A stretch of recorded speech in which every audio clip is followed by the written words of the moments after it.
어떤 이유가 왕이 없으므로 자기 소견에 오른 대로 행했기 때문이라 이렇게 말씀하고 있습니다. 왕이 없었던 것이 아니죠.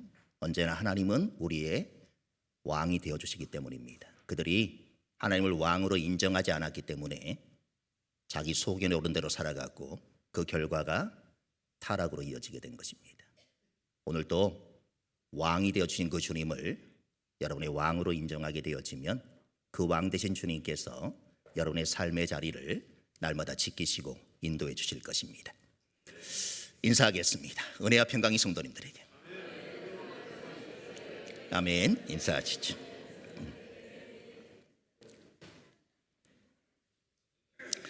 오늘도 예배자리 나오신 여러분 모두에게 하나님의 은혜와 평강이 충만하게 흘러넘치기를 소망합니다. 이 그림의 차이점을 한번 찾아보시길 바랍니다. 사람이 다르다 이런 거 말고 가장 중요한 차이점이 뭘까? 하나는 현관문을 밖으로 열어서 미는 그런 모습이고 하나는 안쪽으로 당겨서 현관문을 여는 그런 모습입니다. 우리나라는 현관문을 대부분 밖으로 밀어서 열고 서양에서는 대부분 현관문을 안으로 당겨서 연다라고 합니다. 그 이유를 이렇게 설명을 합니다. 가장 먼저 우리나라는 집 안으로 들어갈 때 현관에서 신발을 벗고 들어가는 그런 문화가 있기 때문이라는 것이죠. 만약 현관문을 안으로 밀고 열고 들어간다고 하면 신발을 벗는 그 공간이 자유롭지 못하게 된다는 것입니다. 그래서 실내 공간을 더 확보할 수 있는 밖으로 밀어서 여는 방식을 우리나라에서는 더욱 선호한다고 합니다. 또한 우리나라는 집 주인이 현관문을 밖으로 여는 것으로 상대방을 환대하는 것을 표현한다고 합니다. 집 주인이 문을 바깥으로 열어줌으로써 상징적으로 손님을 환영하고 자신의 공간으로 초대하는 그런 의미를 담는다고 하는 것이죠. 반면에 서양의 현관문은 안쪽으로 당겨서 열리는 경우가 많습니다. 역사적으로 이러한 디자인은 혹독한 날씨나 잠재적 침입자 등 외부의 힘에 대한 보안을 강화하는 데 필요한 그런 문이라고 합니다. 서양의 중세 성이나 집들은 외부로부터 침입을 방어하기 위해 설계가 되었고 이때 문을 안으로 당겨 여는 구조가 이 방어에 더 유리하다고 말합니다. 또한 서양의 집들은 대체로 실내 공간이 넓기 때문에 문을 안으로 당겨 열어도 내부 공간에 큰 영향을 미치지 않았다고 합니다. 또 이런 방식은 집주인이 문을 안으로 열면서 손님을 맞이하는 서양의 환대 문화와도 연결이 된다고 합니다. 문을 당겨 열며 손님을 집으로 초대하는 동작 자체가 서양의 개방적이고 환영하는 그 문화를 반영하고 있다고 하는 것이죠. 집주인이 직접 문을 안으로 열어주는 행위가 안으로 들어오라 이런 초대의 의미로 받아들여지는 것입니다. 우리나라와는 정반대가 되는 그런 모습인 것이죠. 나라와 문화의 차이에 따라 이렇게 다르다고 하는 것입니다. 여러분 어떤 게 더 환대해 주는 것처럼 느껴지십니까? 밖으로 여는 것? 안으로 당기는 것? 우리나라 사람들은 밖으로 여는 것에 익숙하기 때문에 밖으로 열어줘야만이 이 사람이 나를 환대해 주는구나 이렇게 생각할 것 같습니다. 그리고 서양 사람들은 들어오는 것과 나오는 것이 분명해가지고 들어가는 쪽에는 입구라고 표시를 하고 나오는 쪽에는 출구라고 표시를 합니다. 그런데 우리는 나왔다가 다시 들어간다 이런 의미로 출입구라 이렇게 표현을 하죠. 오늘 성경에도 보면 들어가며 나오며 이런 구절이 있는데 이런 성경적인 의미로 볼 때 입구, 출구를 따로 하는 서양의 문화보다는 출입구라고 하는 우리말이 더 정확하게 보입니다. 우리는 예수님의 7가지 자기 선언을 살펴보고 있습니다. 그리고 그 자기 선언 앞에는 항상 배경이 되는 이야기가 있다는 것도 우리가 살펴보았습니다. 나는 생명의 떡이다 이렇게 말씀하실 때는 오병이어의 사건이 있었고 나는 세상의 빛이다 이렇게 말씀하실 때는 가늠하다 현장에서 잡혀온 여인의 사건이 있었습니다. 오늘은 나는 양의 문이라 이런 예수님의 자기 선언을 우리가 살펴볼 것인데 여기도 마찬가지로 배경이 되는 이야기가 있다는 것입니다. 오늘 본문의 앞장인 요한복음 9장에는 날 때부터 앞을 보지 못하게 된 사람을 예수님이 안식일에 고쳐준 사건이 나옵니다. 예수님은 이 이적 사건을 통하여 예수님 자신이 세상의 빛으로 오셔서 어둠을 우리의 건져내어 주시고 영원한 하나님의 나라로 인도하신다라고 하는, 그래서 유일한 구원자가 되심을 증거하셨습니다. 사람들은 날 때부터 맹인이 된 사람이 어떻게 눈을 뜨게 되었는지가 궁금했습니다. 그래서 묻습니다. 그 사람은 이렇게 대답을 합니다. 요한복음 9장 11절을 읽어보겠습니다. 대답하되 예수라는 그 사람이 진흙을 이겨 내 눈에 바르고 나더러 실로암에 가서 씻으라 하기에 가서 씻었더니 보게 되었노라. 사람들은 전에 맹인이었던 그 사람을 바리새인들 앞에 데리고 갔는데, 바리새인들은 안식일에는 아무 일도 하지 못하게 되어 있는데 실로암에 가서 씻은 것과 눈을 뜬 것도 안식일에 일을 한 것으로 간주해서 눈뜬 사람을 공동체로부터 출교시키기 위해 가진 애를 씁니다. 이런 모습을 보고 예수님은 화가 나셨습니다. 예수님은 맹인이었던 자에게 이렇게 말씀을 하십니다. 9장 39절을 읽어보겠습니다. 예수께서 이르시되 내가 심판하러 이 세상에 왔으니 보지 못하는 자들은 보게 하고 보는 자들은 맹인이 되게 하려 함이라 하시니. 그리고 바리새인들에게는 또 이렇게 말씀을 하셨습니다. 41절을 읽어보겠습니다. 예수께서 이르시되 너희가 맹인이 되었더라면 죄가 없으려니와 본다고 하니 너희 죄가 그대로 있느니라. 보지 못하는 맹인은 예수님의 말씀을 듣고 반응을 했지만 본다고 하는 바리새인들은 예수님의 말씀을 듣지 않고 오히려 예수님을 죽이려고 했다는 것입니다. 그런 바리새인들에게 예수님은 오늘의 말씀을 하시는 것입니다. 요한복음 10장 1절 2절을 읽어보겠습니다. 내가 진실로 진실로 너희에게 이르노니 문을 통하여 양의 우리에 들어가지 아니하고 다른 데로 넘어가는 자는 절도며 강도요 문으로 들어가는 이는 양의 목자라. 절도와 강도 그리고 양의 목자를 비교하고 있습니다. 예수님은 영혼을 훔쳐가는 도둑들이 너무 많다는 것에 화가 나셨습니다. 하나님의 나라에 들어가지 못하도록 막는 도둑들이 너무나도 많다는 것입니다. 서기관, 바리새인, 유대인들은 예수님의 이적과 말씀을 직접 듣고 눈으로 직접 보고 경험을 하면서도 예수님을 하나님의 아들 그리스도로 믿지 않고 오히려 예수님을 죽이려고 대적을 하는 것입니다. 그러자 예수님은 이들의 삶에 가장 익숙한 양과 목자의 비유를 통해서 다시 한번 예수님이 누구신지를 구체적으로 설명하기 시작하시는 것입니다. 그들은 문을 통과하지 않고 다른 데로 넘어가는 자들입니다. 그런 자들에게 이렇게 말씀하십니다. 7절을 읽어보겠습니다. 그러므로 예수께서 다시 이르시되 내가 진실로 진실로 너희에게 말하노니 나는 양의 문이라. 오직 양들이 드나들 수 있는 문은 예수님 한 분뿐이라고 선포하고 계시는 것입니다. 이스라엘은 유목민족이기 때문에 그들은 대부분 양과 함께 사는 목자입니다. 그래서 목자와 양이라고 하면 가장 가깝고 이해가 빠르며 실감나는 그런 이야기인 것입니다. 그래서 예수님께서는 양과 목자의 비유를 들어 진리를 설명하고 있는 것입니다. 이스라엘에는 두 종류의 우리가 있습니다. 하나는 사람이 사는 마을에 있는 공동 우리입니다. 대체로 마을마다 이 공동 우리를 만들어 놓았습니다. 그리고 돌아가면서 목자들이 그 문을 지킵니다.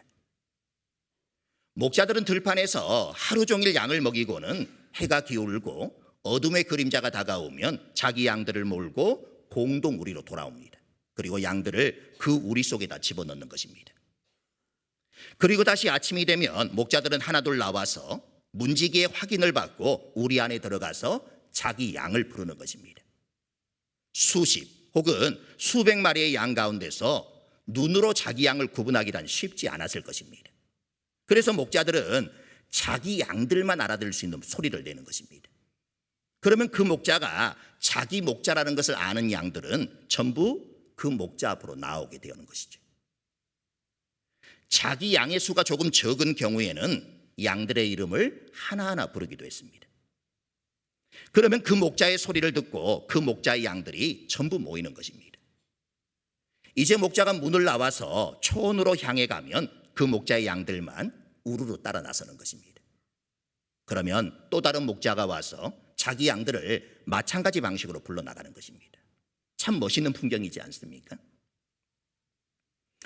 다른 하나는 산이나 들판에 있는 그런 우리입니다. 목자가 마을에서 먼 산이나 들판에서 양을 칠 때 밤에 양들을 보살피기 위해 야외 우리를 만들어 놓았습니다.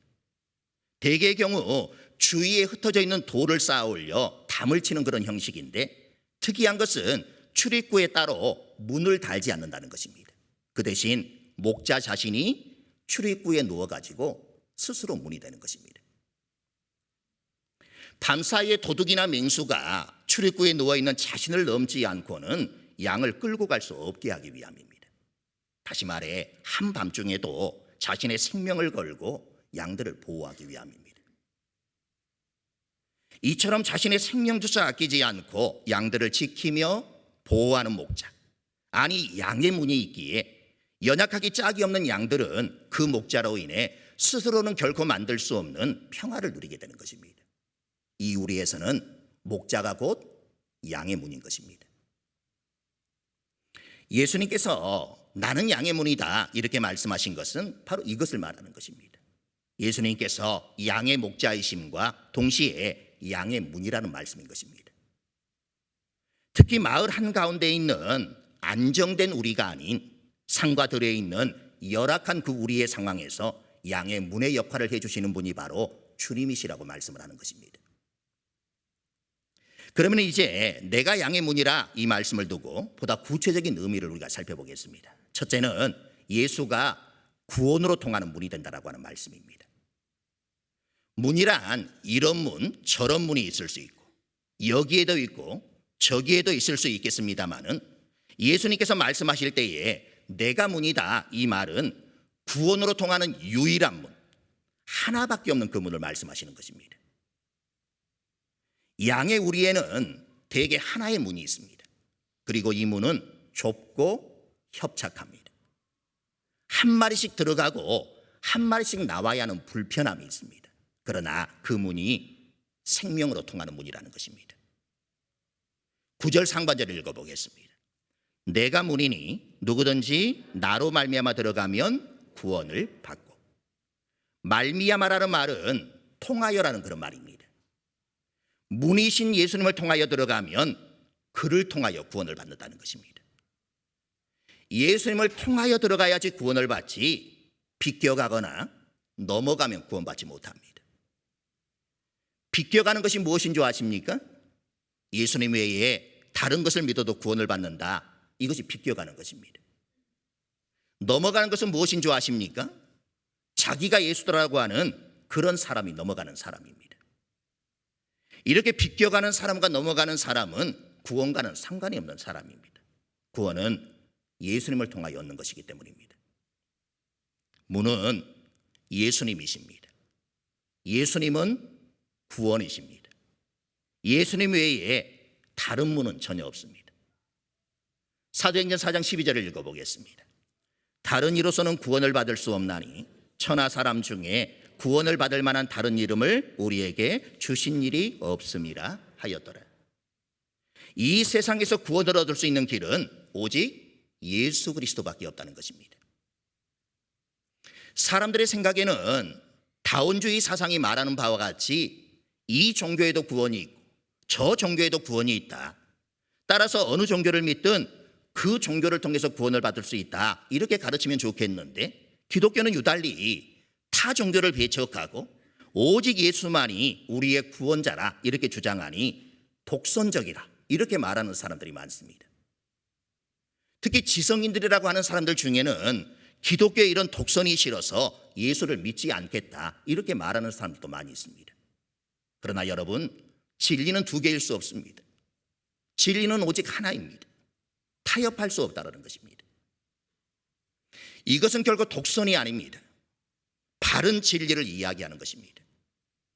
우리가 믿고 말하는 것이 바른 진리라면 서로 그것 때문에 사람들로부터 따돌림이나 미움을 받는다고 해도, 심지어 순교를 당하게 된다 해도 우리의 주장을 결코 굽혀서는 안 된다는 것입니다.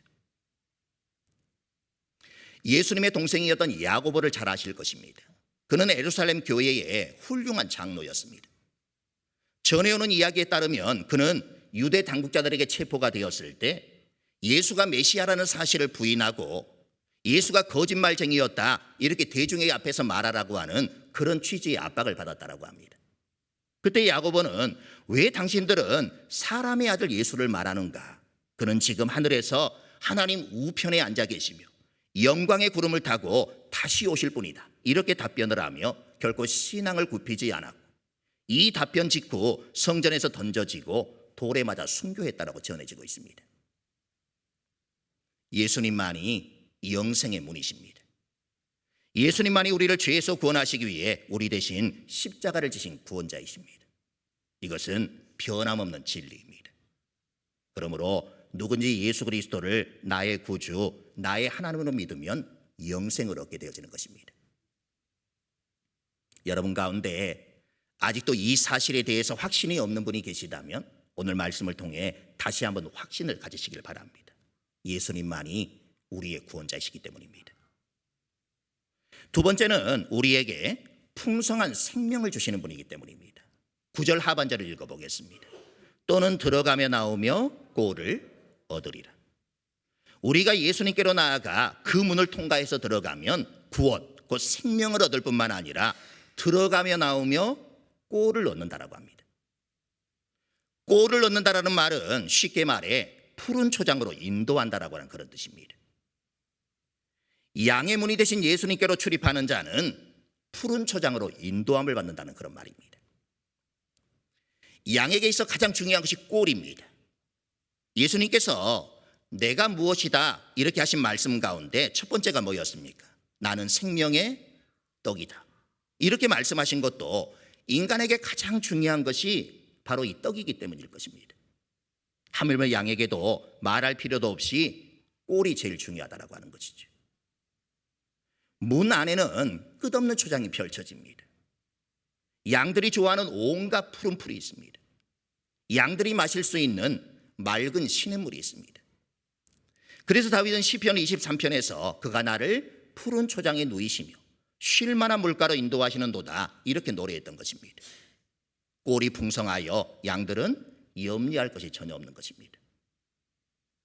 예수님이 주시는 꼴이 얼마나 풍성한지 한번 보십시오. 10절 하반절을 읽겠습니다. 내가 온 것은 양으로 생명을 얻게 하고 더 풍성히 얻게 하려는 것이라. 얻게 할 뿐만 아니라 풍성하게 하는 것이 예수님이 문이 되신 이유인 것입니다. 꼴은 생명의 풍성을 줍니다. 빈약한 꼴이 아닙니다. 문 안의 꼴은 풍성한 생명을 주는 꼴입니다.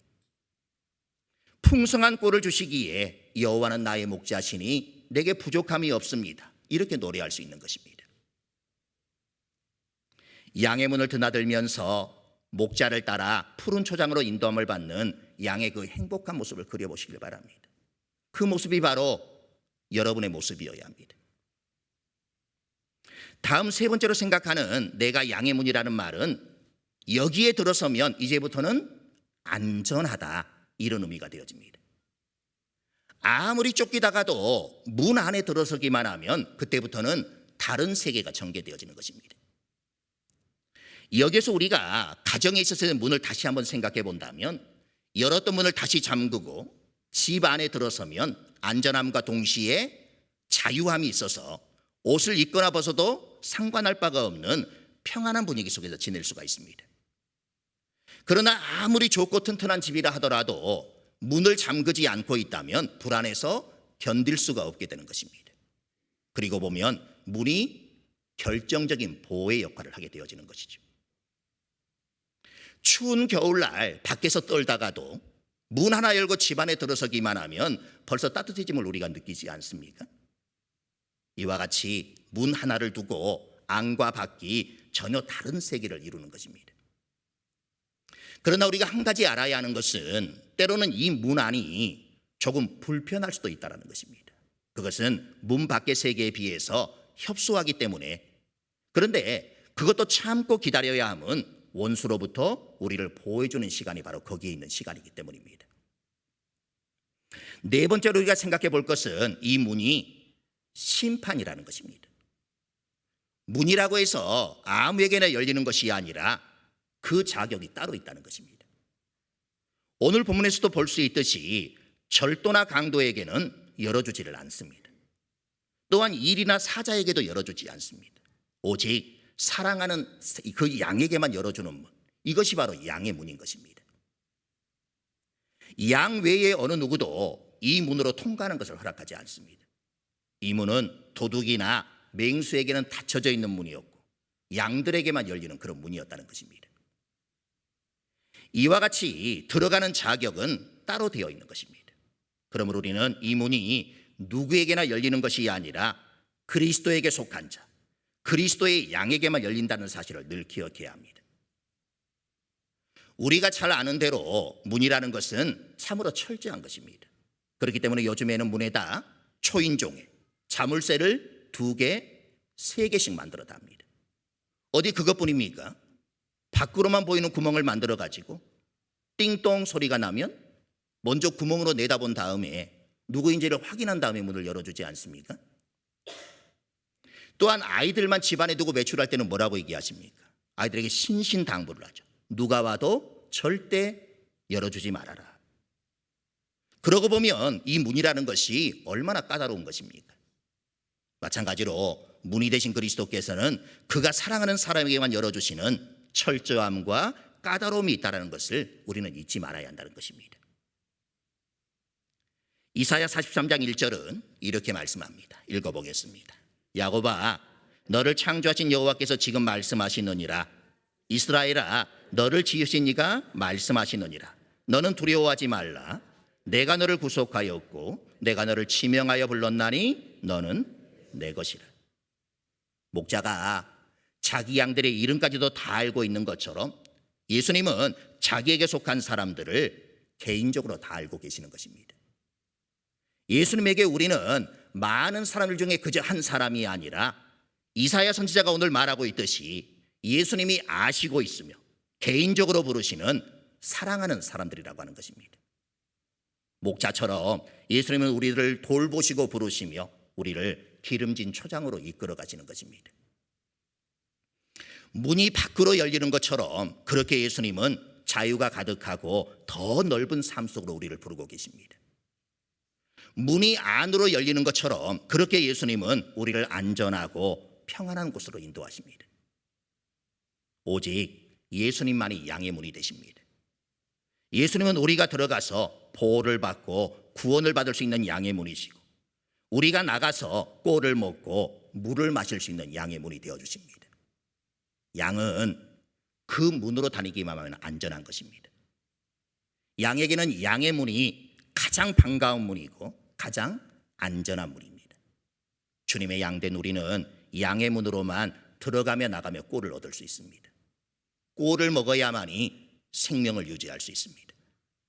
그의 양, 그의 교회, 그의 백성이 되어 그의 우리 안으로 들어갈 수 있는 유일한 길은 오직 양의 문이신 그리스도를 통과하는 것뿐입니다. 사랑하는 성도 여러분, 목자가 양떼를 돌보면서 그 이름을 하나하나 부르듯이 오늘도 주님은 가득한 사랑으로 우리의 이름을 하나하나 불러주십니다. 주님의 이 부르심에 우리도 가득한 사랑으로 응답할 수 있기를 간절히 소망합니다. 찬양하겠습니다.